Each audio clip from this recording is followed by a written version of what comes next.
started getting into drug addiction. Yeah. You were addicted to heroin, is that right? Oh, yeah. Wow. And for how long? You know, I mean, I don't know, I guess it was maybe like 5 years or something in there, but, you know, it never really starts that way. There's always a bit of a lead up to it.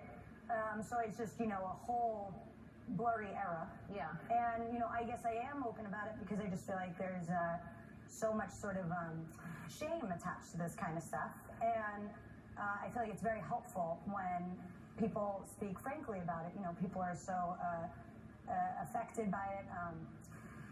This new movie that Addicted to Fresno that have coming out, I play a codependent sister, and Judy Greer plays the sex-addicted sister, even though it probably should have been swapped. Sorry, and I just feel like that's another area where it's like there's, you know, a million forms of addiction that are kind of like, so it's always interesting to see, you know, as you get healthy, kind of like all these other areas that pop up and such.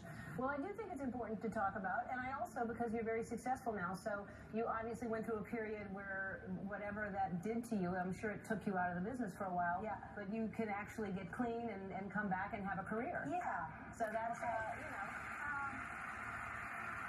Thank you. I mean, it is really great. I mean, part of what's so, you know, incredible about it is it really puts you in a situation where you don't really, like, take things for granted. You know, you really, I think I started this business so young that, in a way, I didn't really, you know, understand as the events were sort of like, they were all coming at me, you know?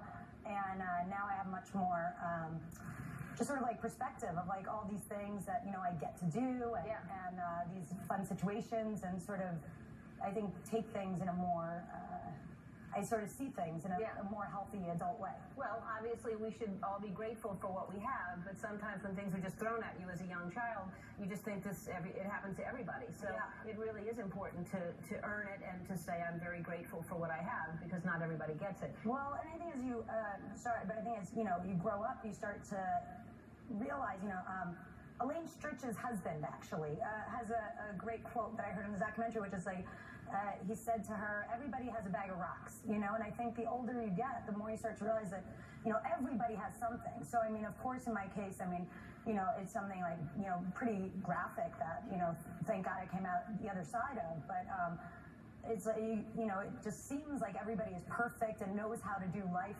well, and you know, you get a couple of years under your belt and you realize that everybody's got some sort of subtle form of something happening. For sure. You know? For sure.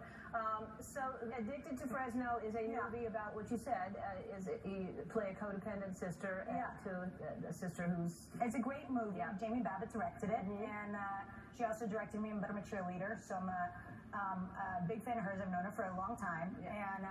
you know, her mom actually ran a rehab in Cleveland, so sort of like thematically, what goes on in But I'm a Cheerleader and in Addicted to Fresno has a lot of roots in that. Yeah, you know?